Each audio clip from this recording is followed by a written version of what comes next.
Day, and thank you for standing by. Welcome to the Ooma Inc. First Quarter Fiscal Year 2026 Financial Results Conference Call. At this time, all participants are in a listen-only mode. After the speaker's presentation, there'll be a question-and-answer session. To ask a question during the session, you'll need to press star 11 on your telephone. You will then hear an automated message advising your hand is raised. To withdraw your question, please press star 11 again. Please be advised that today's conference is being recorded. I would now like to turn the conference over to Matt Robison. Please go ahead. Thanks, Lisa. Good day, everyone, and welcome to the fiscal first quarter 2026 earnings call of Ooma Inc. My name is Matt Robison, Ooma's Director of IR and Corporate Development. On the call with me today are Ooma's CEO, Eric Stang, and CFO, Shig Hamaguchi. After the market closed today, Ooma issued its fiscal first quarter 2026 earnings press release. This release is also available on the company's website, ooma.com. This call is being webcast live and is accessible from a link on the Events and Presentations page of the Investor Relations section of our website. This link will be active for replay of this call for 1 year. During today's presentation, our executives will make forward-looking statements within the meaning of the federal securities laws. Forward-looking statements generally relate to future events or future financial or operating performance. Our expectations and beliefs regarding these matters may not materialize, and actual results are subject to risks and uncertainties that could cause actual results to differ materially from those projected. These risks include those set forth in the press release we issued earlier today, and those risks more fully described in our filings with the Securities and Exchange Commission. The forward-looking statements in this presentation are based on information available to us as of the date hereof, and we disclaim any obligation to update any forward-looking statements except as required by law. Please note that, other than revenue or as otherwise stated, the financial measures to be disclosed on this call will be on a non-GAAP basis. The non-GAAP financial measures are not intended to be considered in isolation or as a substitute for results prepared in accordance with GAAP.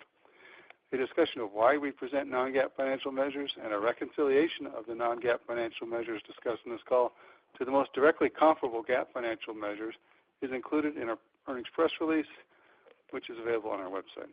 On this call, we will give guidance for second quarter and full year fiscal 2026 on a non-GAAP basis.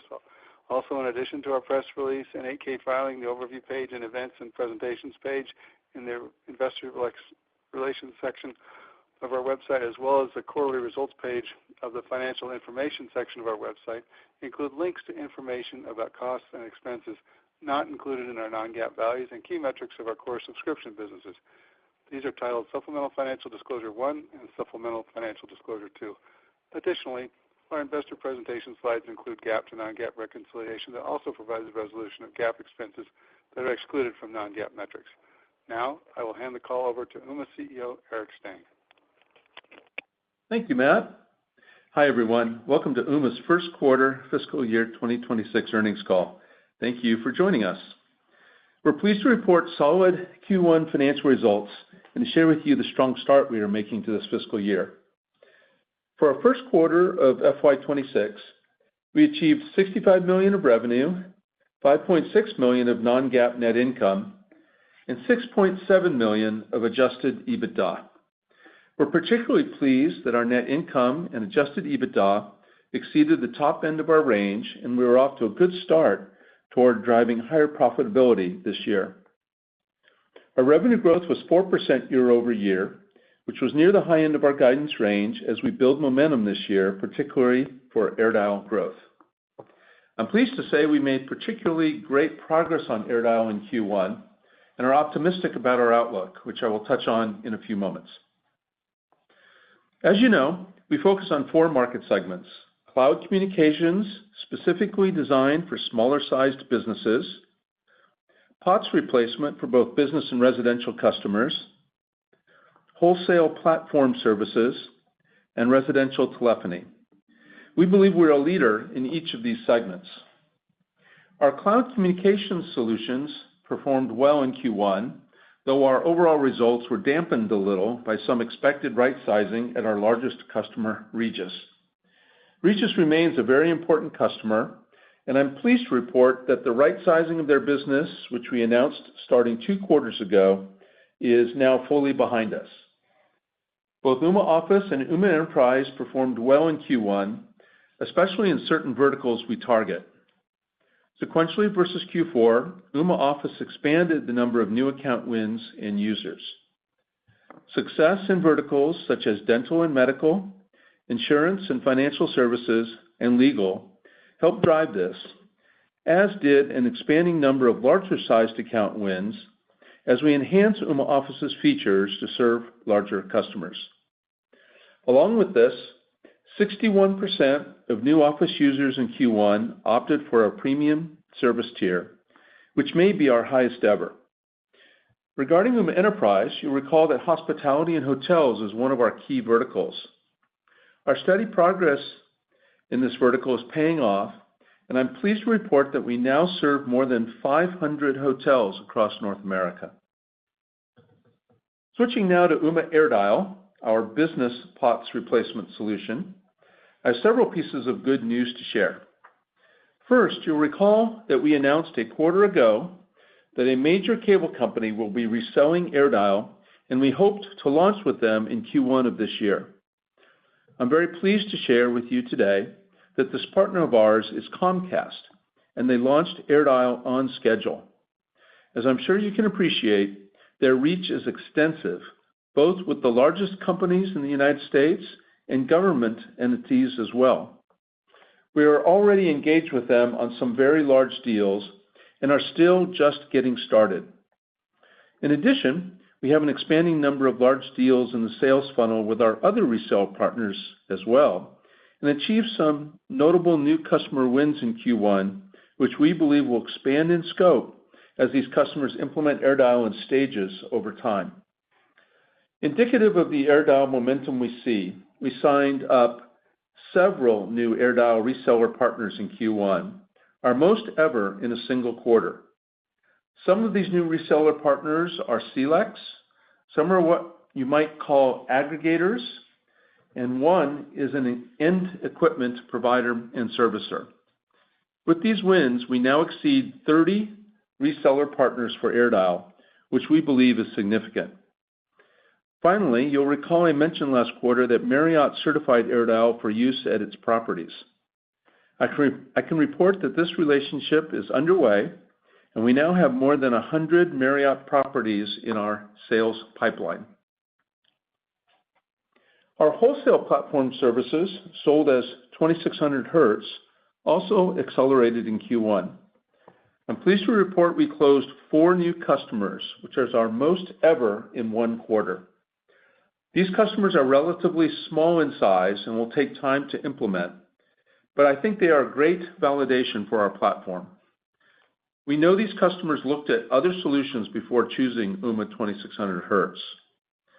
One customer is more of a CPaaS type opportunity, much like our large customer win last year, Service Titan. As you know, we are excited that our platform offers the APIs and other requirements to win these CPaaS type opportunities, as well as replace BroadSoft and Metaswitch in use by carriers and other UCaaS providers. So overall, I believe we made solid progress in Q1 and are off to a good start for fiscal 2026.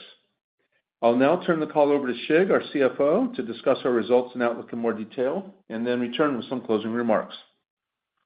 Thank you, Eric, and good afternoon, everyone. I'm going to review our first quarter financial results and then provide our outlook for the second quarter and full year fiscal 2026.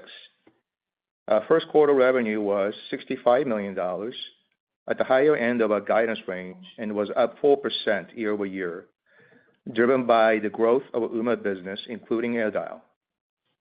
In Q1, business subscription and services revenue accounted for 62% of total subscription and services revenue, as compared to 60% in the prior quarter. Q1 product and other revenue came in at $4.8 million, as compared to $4.1 million in the prior quarter. The year-over-year growth in product revenue was driven by growth in AirDial installations. On the profitability front, Q1 non-GAAP net income was $5.6 million, above our guidance range, and grew 56% over the prior year quarter. Now some details on our Q1 revenue. business subscription and services revenue grew 6% year-over-year in Q1, driven by user growth and ARPU growth. On the residential side, subscription and services revenue was down 2% year-over-year.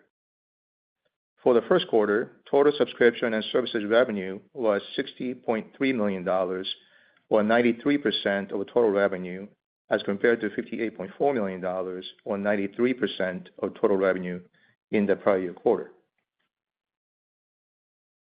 Now some details on our key customer metrics.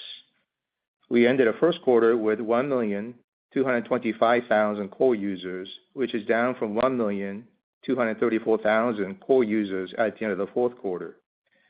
The sequential decline in total core users was primarily due to the seat reductions with IWG, which was anticipated going into Q1. At the end of the first quarter, we had 499,000 business users, or 41% of total core users. Our blended average monthly subscription and services revenue per core user, or ARPU, increased 4% year-over-year to $15.37, driven by an increasing mix of business users, including higher ARPU Office Pro and Pro Plus users. During the first quarter, we continued to see a healthy Office Pro and Pro Plus take rate, with 61% of new Office users opting for these higher tier services, which was up from 57% in the prior year quarter.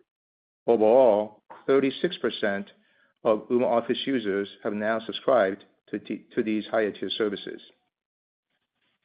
Our annual exit recurring revenue was $234 million, up 33% year-over-year.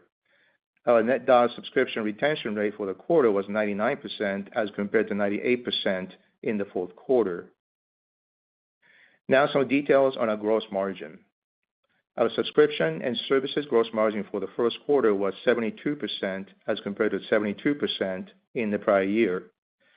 Product and other gross margin for the first quarter was negative 41%, as compared to negative 67% for the same period last year. The year-over-year improvement in product and other gross margin was primarily due to fully consuming higher cost components we had acquired during the pandemic in the first half of the last fiscal year. On an overall basis, the total gross margin for Q1 was 63%, as compared to 63% in the prior quarter. The flat overall gross margin year-over-year reflects a heavier mix of product revenue in Q1 this year versus prior year, due to an increase in AirDial installations, which offsets the improvement in product gross margin. And now some details on our operating expenses. Total operating expenses for the first quarter were $35.4 million, up $0.2 million, or 1% from the same period last year. Sales and marketing expenses for the first quarter were $18.3 million, or 28% of total revenue, up 3% year-over-year, primarily driven by higher marketing and channel development activity for AirDial and 2600 Hertz. Research and development expenses were $11.3 million, or 17% of total revenue, down 6% on a year-over-year basis, primarily driven by headcount management, as we continue to focus on R&D efficiency and operating leverage. G&A expenses were $5.8 million, or 9% of total revenue for the first quarter, compared to $5.5 million for the prior year quarter. The year-over-year increase in G&A expenses was primarily due to an increase in personnel-related costs. Non-GAAP net income for the first quarter was $5.6 million, or diluted earnings per share of 20 cents, as compared to 14 cents in the prior year quarter. Adjusted EBITDA for the quarter was $6.7 million, or 10.3% of total revenue, and grew 33% over the prior year quarter. We ended the quarter with total cash and investments of $19 million. In Q1, we generated $3.7 million of operating cash flow and $2.5 million of free cash flow. As a reminder, we have a seasonally lower cash flow quarter in Q1 due to the timing of an annual employee bonus payout. On a trailing 12-month basis, we generated $26.7 million of operating cash flow and $20.5 million of free cash flow. With strong free cash flow generation, we spent a total of $11.8 million over the last 4 quarters, including $3.7 million in Q1, to buy back stock through a combination of open market repurchase and RSU net share settlement. On the headcount front, we ended a quarter with 1,132 employees and contractors. Now I'll provide guidance for the second quarter and full fiscal year 2026. Our guidance is on a non-GAAP basis and has been adjusted for expenses such as stock-based compensation and amortization of intangibles. We expect total revenue for the second quarter of fiscal 26 to be in the range of $65.5 million to $66.1 million, which includes $4.8 to $5.2 million of product revenue. We expect the second quarter net income to be in the range of $5.6 million to $5.9 million. Non-GAAP diluted EPS is expected to be between 20 cents to 21 cents. We have assumed 28.2 million weighted average diluted shares outstanding for the second quarter. For full fiscal year 2026, we are reaffirming our prior revenue guidance and expect total revenue to be in the range of $267 million to $270 million. The full year fiscal 2026 revenue guidance assumes business subscription and services revenue growth rate of 5 to 6% over fiscal 25, while residential subscription revenue to decline 1 to 2%. In terms of revenue mix for the year, we expect 91% to 92% of total revenue to come from subscription and services revenue, and the remainder from products and other revenue. In terms of full year non-GAAP net income guidance, we are raising the low end of the guidance range and now expect it to be in the range of $22.5 million to $23.5 million. Updated non-GAAP net income guidance for fiscal 26 includes the impact of approximately $500,000 of tariffs, which is our current best estimate. Based on this guidance range, we estimate our adjusted EBITDA for fiscal 26 to be $28 million to $29 million. We expect non-GAAP diluted EPS for fiscal 26 to be in the range of 79 cents to 83 cents. We have assumed approximately 28.4 million weighted average diluted shares outstanding for fiscal 2026. In summary, we are pleased with a solid start to our fiscal 26, with a strong year-over-year growth in adjusted EBITDA, along with robust free cash flow over $20 million for the past 12 months. We're excited about growth opportunities in front of us and remain focused on executing to our long-term strategy to achieve profitable growth.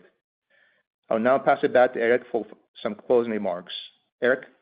Thank you, Shig. As Shig said, we now have a solid Q1 behind us. And more importantly, we increased momentum and added new partners in multiple parts of our business to support our plans this year. We've made significant investments to develop leading solutions in each of our 4 target segments and are executing well to capitalize on the significant opportunities in front of us. We look forward to sharing our progress in future quarters. Thank you. We will now take your questions. Thank you. As a reminder, if you would like to ask a question, please press star 11 on your telephone. You'll hear an automated message advising your hand is raised. We also ask that you please wait for your name and company to be announced before proceeding with your question. One moment. The first question that we have today is coming from Alinda Lee from William Blair. Your line is open. Perfect. Thank you. What contributed to the 1% increase in NRR this quarter? And can we expect NRR to stay at around 99 or above going forward with IWG fully realized with their seat churn? Yes. So the retention rate improvement was largely due to the improvement in non-Regis subscription revenue. So we're talking about traditional UCaaS solutions offerings and the residential solutions. In Q1, we saw the improvement in the retention rate for the other businesses, which offset the anticipated decline that came through for Regis. So that's really what happened. And overall, I think we should be remaining 99%, which we had been at, prior to Regis churn that we experienced in the last couple of quarters. Perfect. That's helpful. And what are you seeing in the demand, what did you see in the demand environment in Q1, and what are you seeing in the recent months as well? I'm sorry, demand in what? Environment. In the demand environment. Yeah. Yes. I would almost, I'd just say steady as she goes. I mean, we haven't seen it improve or deteriorate to any noticeable degree. Yeah, I mean, that's really the best I can say about it. That answer is mainly from a UCaaS and Ooma Office and Ooma Enterprise perspective. The demand environment for Ooma AirDial is accelerating. There's no question about that. More and more companies are realizing they need to do something. Prices continue to go up. And so we're seeing much more interest and willingness to act on that front than perhaps a year ago. That's helpful. Thank you. Mm-hmm. Thank you. Thank you. One moment for the next question. And the next question will be coming from the line of Brian Kinstlinger of Alliance Global Partners. Your line is open. Great. Thanks so much. Two questions for me. It's great to hear all the details around AirDial. You mentioned just now demand is accelerating. The fiscal 2026 outlook's unchanged, so I'm curious, is there any change to visibility on when you think adoption will begin to ramp in terms of revenue dollars and in terms of larger scale implementations? Yeah. So we are, I kind of put it in my script. We have opportunities before us that are greater in size than we've won in the past, and we're excited about them. And I think they're moving along well. So that gives us some perspective on outlook. Our relationship with Comcast is still very early days, and it will be rolling out within Comcast across their sales teams over the rest of this year in a way. So and it does take time with larger accounts to move through the sales cycle. So we're optimistic that the early opportunities we're seeing bode well for what we're going to continue to see growing through the rest of this year. Okay. My second question is, you mentioned tariffs in your business, which is relatively small, but tariffs have certainly had a disproportionate impact on SMBs in the short term. What's the impact on this on your subscriber base, as well as the sales cycle for new logos in your UCaaS business? Yeah, I think that's something we all wonder about, but I can't point to any effect on our customer base or sales opportunity, driven from tariffs today. Maybe some of the pauses in tariffs have contributed to that, but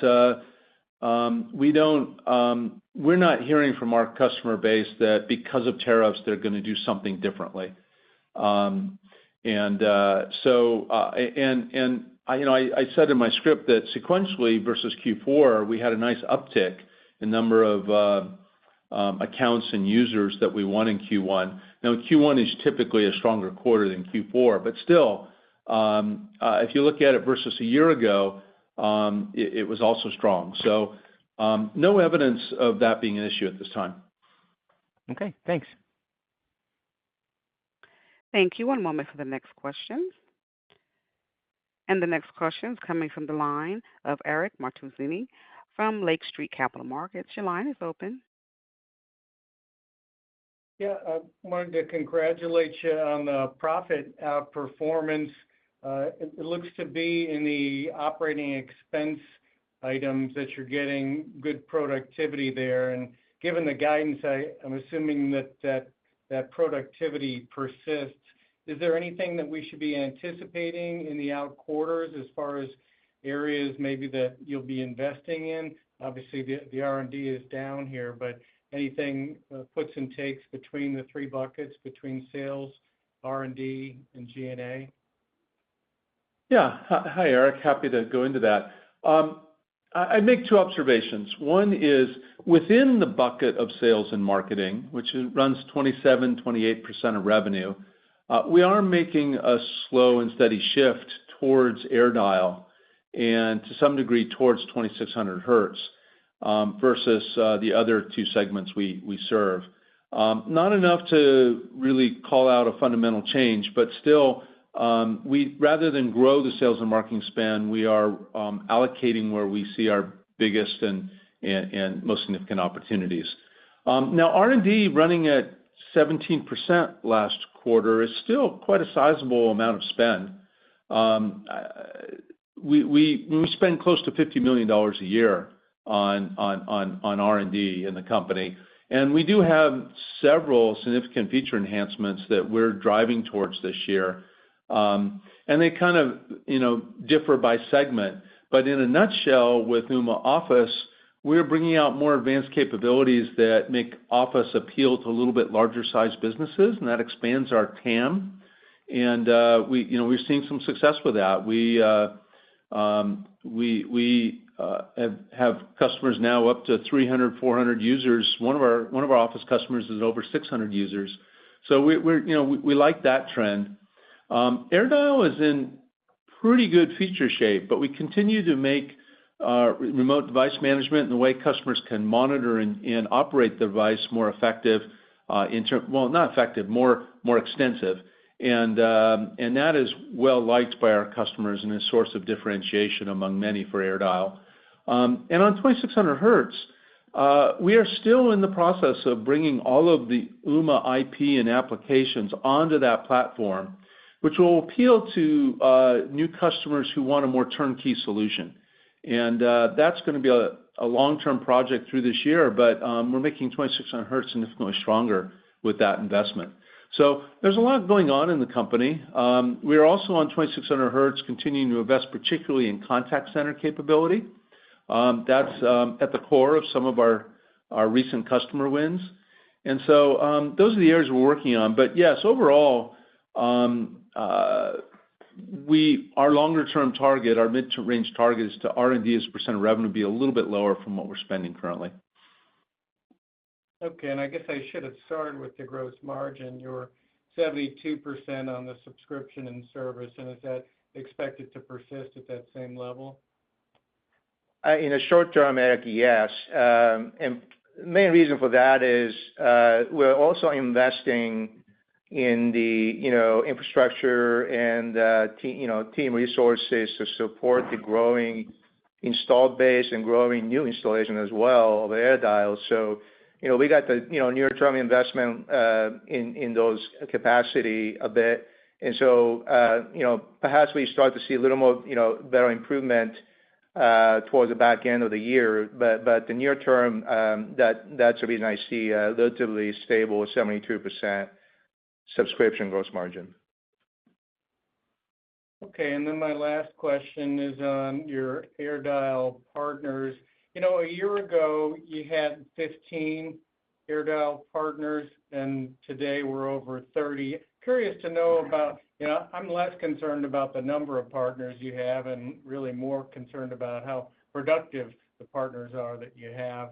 What about those 15 from a year ago? Have you been pleased with the traction they've got? Have you been disappointed? What have you learned? So when we bring on a partner, really a reseller, AirDial reseller, we know from the status of their business kind of what to expect.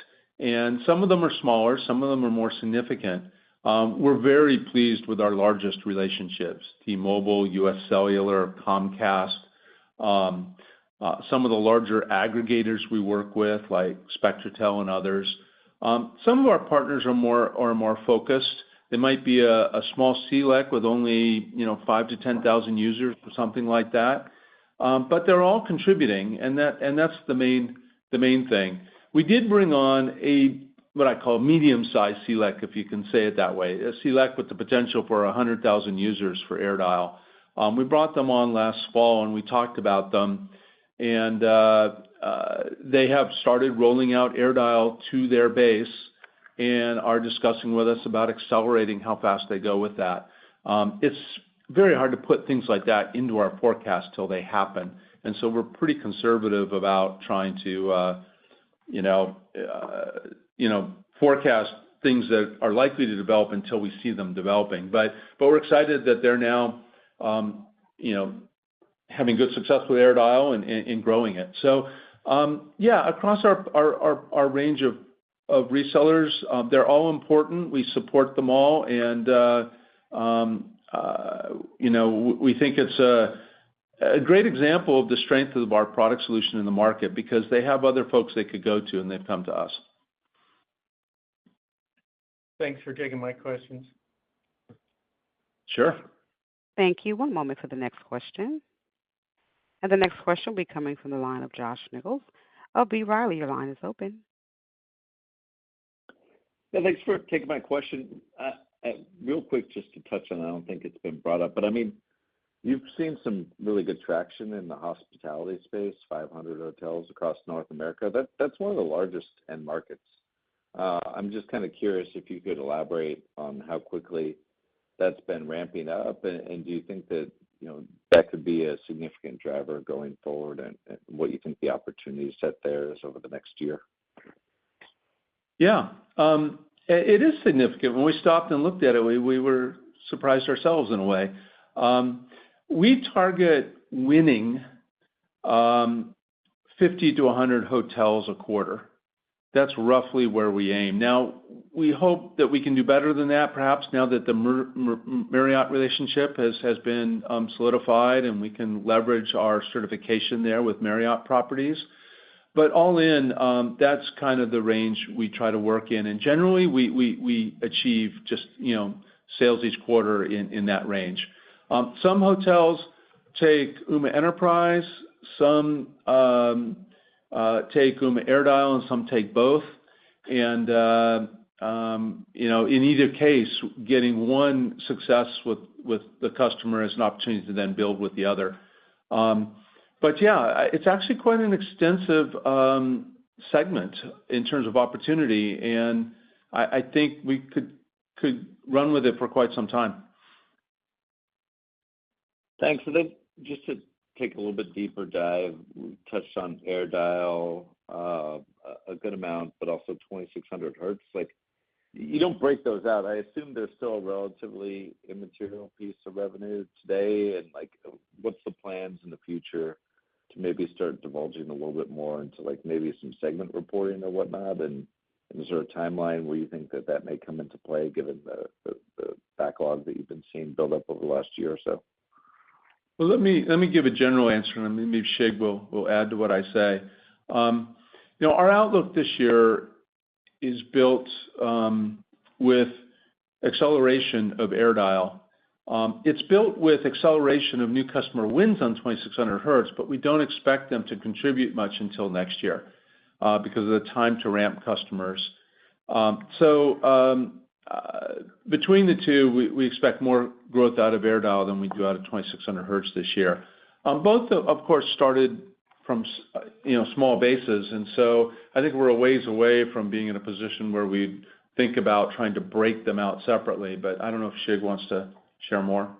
Yeah, I mean, you're obviously right, Josh, in that it's still a low single-digit percentage of revenue in relation to total revenue report today, but we're excited about the, new customers coming on and pipeline at longer sales cycle. But kind of second part of your question, we don't necessarily have a bright line sort of rule or expectation as to when we could start to report more separately. But I think, once it starts to get into, 10%, 15% of revenue kind of scale, I think we would start to consider being a little bit more, granular about how we disclose and inform the investors in analyst community to share a little more detail.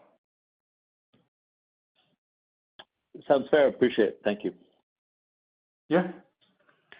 Thank you. One moment for the next question.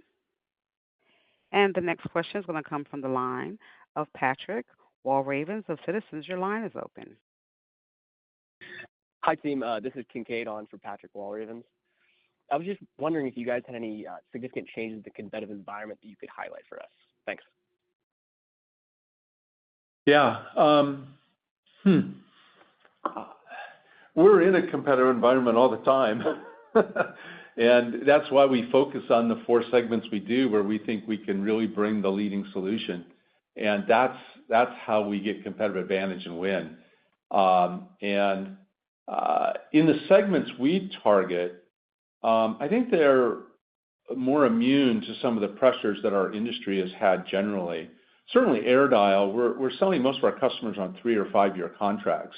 And these are applications where once they get installed, they just want them to run and aren't going to be wanting to touch them. There's installation effort to put them in place. So that's also a barrier once you get in. Small business UCaaS, small businesses, need a unique combination of easy and turnkey installation and great support along with great value. And we've architected a solution built in that way. And we think, half or more of the small businesses out there across North America, 1 to 20 employees, have yet to move to a cloud-type solution. So we keep just going at that market pretty straightforwardly, and I don't know that we've seen any particular change in competition in that.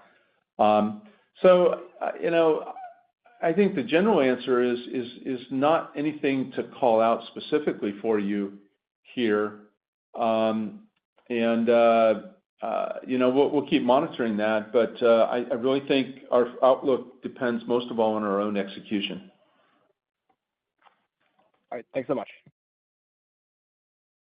Thank you. One moment for the next question. Our next question is coming from the line of Matthew Harrigan of the Benchmark Company. Your line is open. Thank you. As we all well know, that cable companies tend to emulate each other on the product pipeline and the tech roadmap, particularly since they don't directly compete, and particularly on the business side, they tend to obviously they don't have national footprints, so they work together there especially well.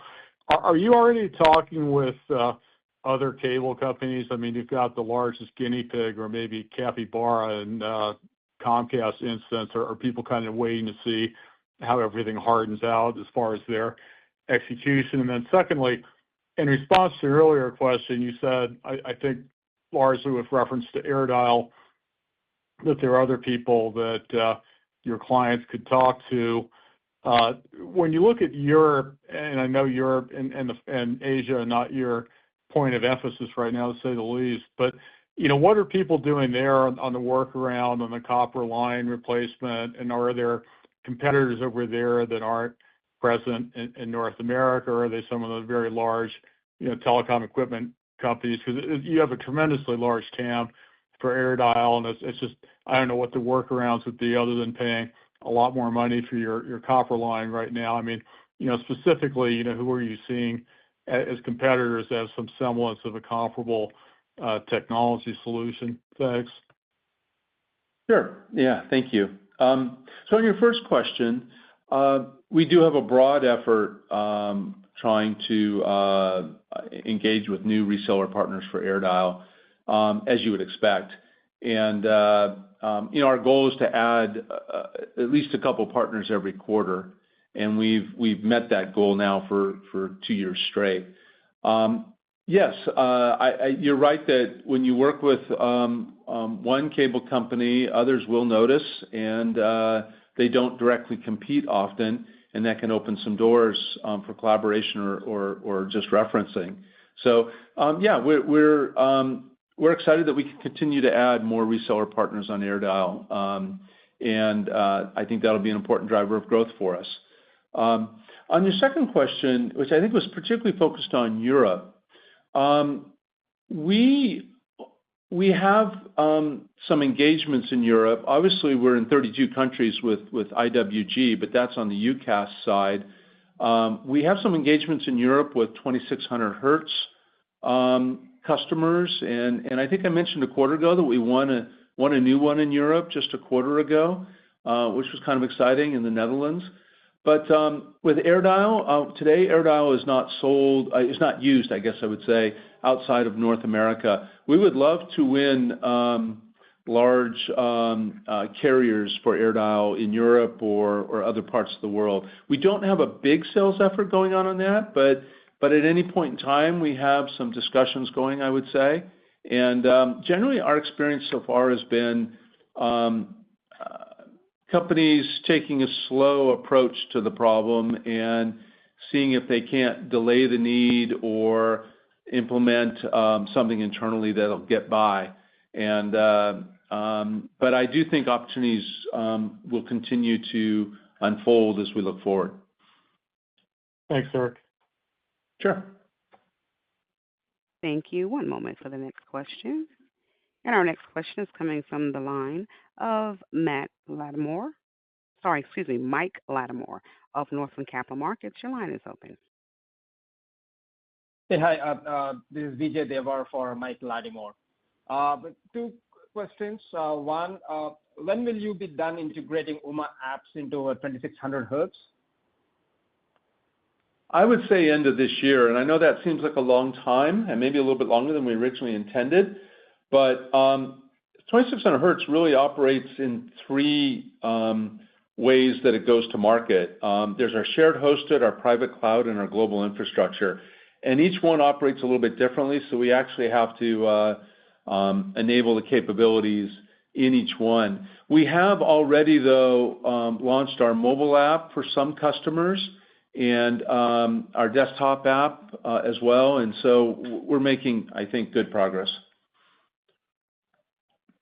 Good. The second one, have you seen any change in sales cycles for 2600 Hertz given the Metaswitch acquisition?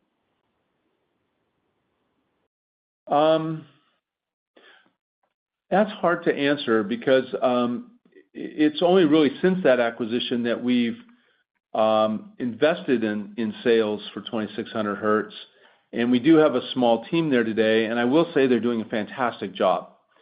We had multiple wins of new customers in Q1, and so we are seeing customers receptive. One of the customers we won has their own solution in a vertical space and wants to add communications to it, and they could have built it using CPaaS. They instead went with us, and that was after looking at competitor solutions, so that was a really nice win for us. And another customer, that company also is small, but the person running it has a lot of deep knowledge and experience with large carriers in the industry and chose us over others. So I'm seeing good momentum, but I don't know if it's us or if it's the market. Understood. Thank you. You bet. Thank you. As a reminder, if you would like to ask a question, please press star 11 on your telephone. We now have a follow-up coming from the line of Brian Kinstlinger of Alliance. Please go ahead. Your line is open. Great. Thanks so much. I have two questions.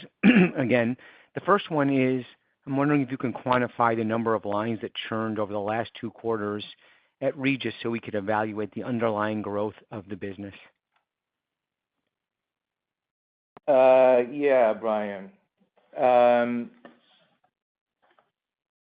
was about what we guided. It is, but I guess you're asking for specific quantify, asking us to quantify. Yeah, it was about 13,000 in that range in the last 2 quarters. And a year ago, we talked about churning in total about 19,000 to 20,000 over the course of last fiscal year, and a good chunk of that slipped into Q1. So again, I remind you that with the 10,000 or so that churned in Q1, we ended up churning about the same as what we had expected in total a year ago. Got it. So 19 to 20 in total, 12 to 13 in the last 2 quarters. Correct. And Great. roughly 10 in the last quarter. Yeah, that's helpful. I mean, obviously we can see the growth there. And then you've clearly in the last, I'd say 2 quarters, shifted your focus to driving stronger profits. Assuming AirDial does enjoy solid adoption, what's a reasonable goal for adjusted EBITDA margin, maybe 3 years out or more? A lot higher than where we're at. We've brought our adjusted EBITDA up nicely over the last 12 to 18 months, but I think it's just the start.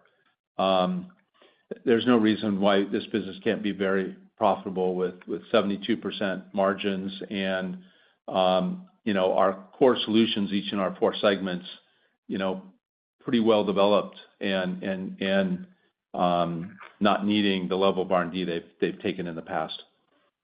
Okay, thanks. Thank you. And at this time, I'm not showing any more questions in the queue, and I'd like to turn it back to Eric for closing remarks. Please go ahead.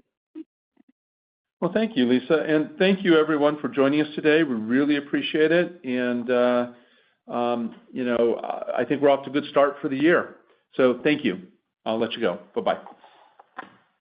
Thank you all for participating in today's conference call.